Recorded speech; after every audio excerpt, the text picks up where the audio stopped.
Senator John Kennedy just got called out, not by another senator, not by a witness, by his own words. And he did not like it one bit. He accused a witness of hyperbole. The witness pulled up receipts, Kennedy's own social media posts.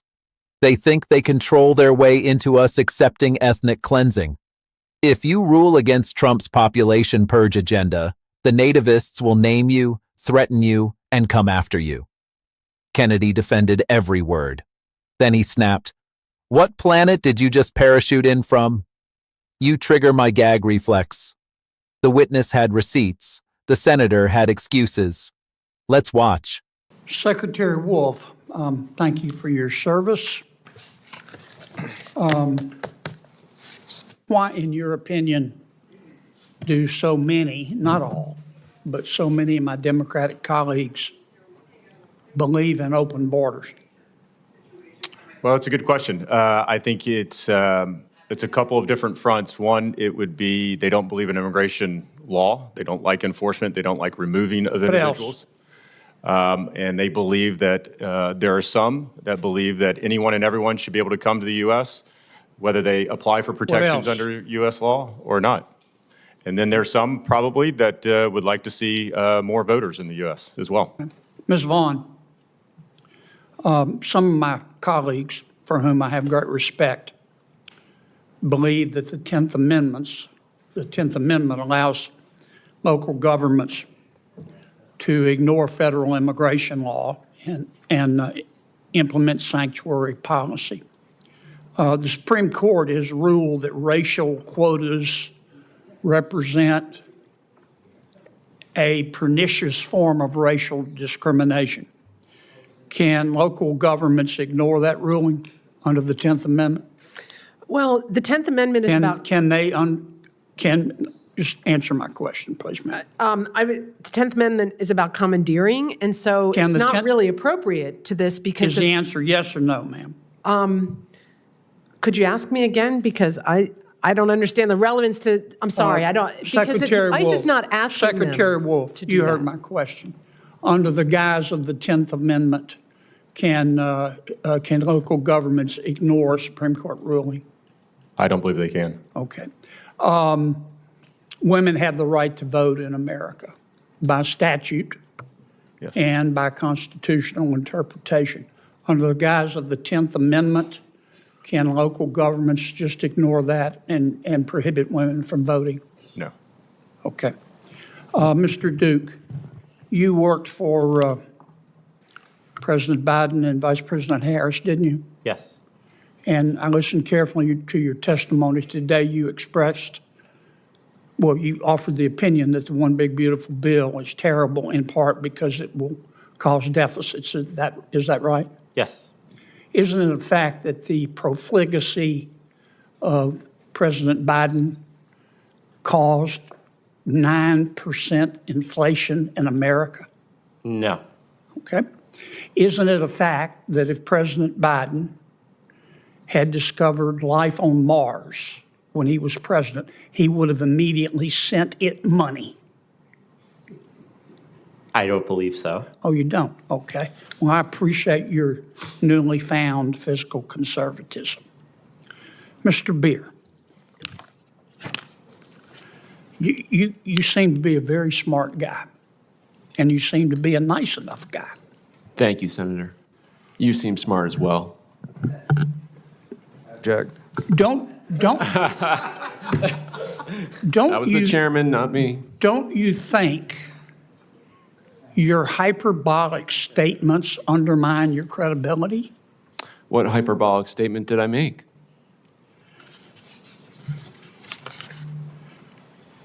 On February the 11th, 2026, you posted on Bluesky,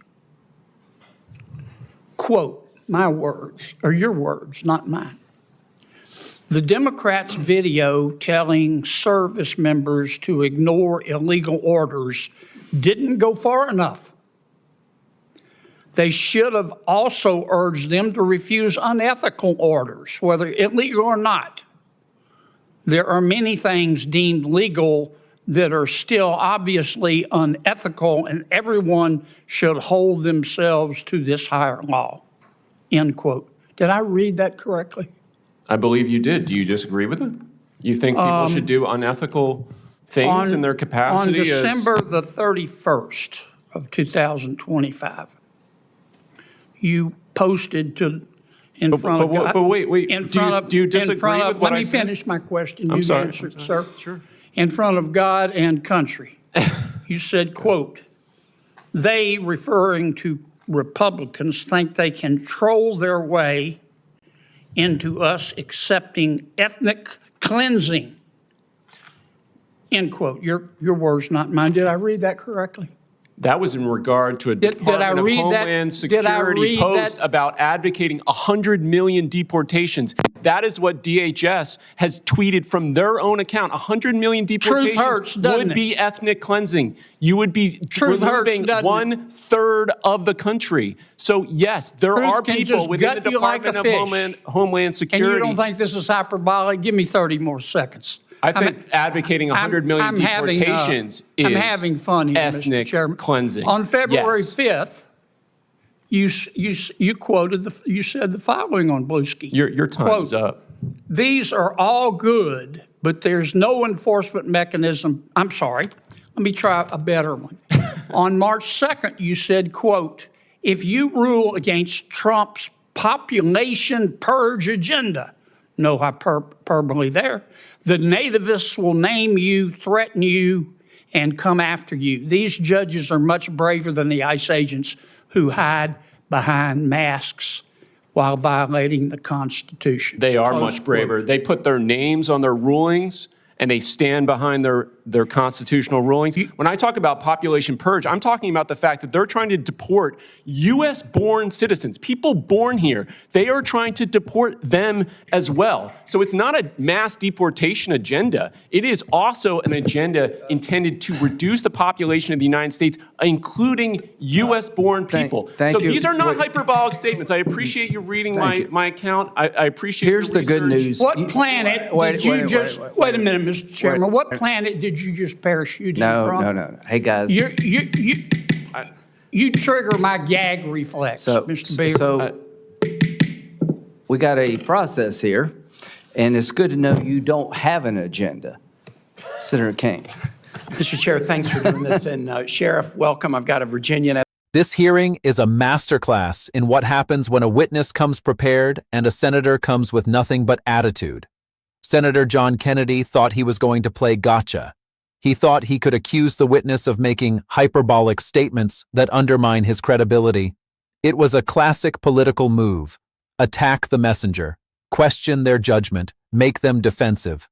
The witness, however, did not play defense. He played offense, and he had receipts. The first post the witness read was about service members refusing unethical orders. Kennedy asked if he disagreed with it. The witness ignored the question and went straight to the next post.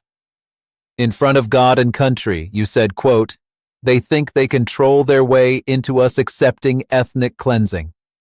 Kennedy defended it. He said DHS posted about 100 million deportations. 100 million deportations would be ethnic cleansing. You would be removing 1/3 of the country. That is not hyperbole, he argued. That is math. The witness then pulled up the population purge post. Kennedy had written that if judges rule against Trump's population purge agenda, nativists will name them, threaten them, and come after them. The witness explained what he meant by population purge. Trump is trying to deport U.S.-born citizens, people born here. That is not a mass deportation agenda. That is an agenda intended to reduce the population of the United States, including American citizens. Kennedy's response was not a rebuttal. It was not a counter-argument. It was a tantrum.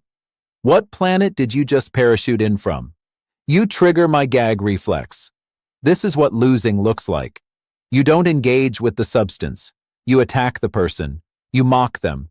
You hope the audience laughs with you. But the audience wasn't laughing. They were watching a senator get dismantled by his own words. The irony is exquisite. Kennedy accused the witness of hyperbole. The witness showed that Kennedy himself uses the exact same language, ethnic cleansing, population purge, to describe the exact same policies. The only difference is that the witness is consistent. He applies the same standard to everyone. Kennedy applies it only to his opponents. Then the hearing shifted. Senator Rexler made a series of specific allegations. 300,000 people have applied to DHS for immigration status. They paid money. DHS is doing nothing, sitting on their applications, putting them in the trash. He named names. Joseph Edlow at USCIS, Secretary Noem, Secretary Rubio. He claimed there is a memorandum. He offered to send it. The other senator, skeptical at first, asked for details. Who is Edlow? He reports to Secretary Noem. Does she know? She's aware of the general tenor. Can you document this? Absolutely. The senator promised to send the memo. Then Kennedy spoke up. He said he was informed that USCIS is slowing adjudication because of the huge backlog and lack of vetting during the Biden administration. That's the reason we've been given, he said. Not a denial, not a defense of the administration, just a recitation of the official talking point. And then he undercut his own colleague. I'm not saying he's right or wrong. That's pretty wild allegations. Wait. Rexler just spent 2 minutes laying out a detailed case, specific numbers, specific names, a specific memorandum. And Kennedy's response is wild allegations, not prove it, not that's false, just wild. That is not skepticism. That is dismissal. The contrast between the two exchanges is revealing. When the witness had receipts for Kennedy's own social media posts, Kennedy got angry. He got personal. He told the witness he triggered his gag reflex. When Rexler made allegations about DHS, Kennedy was skeptical but calm. He didn't get angry. He didn't get personal. He just said he'd heard different. Why the difference? Because Kennedy couldn't deny his own words.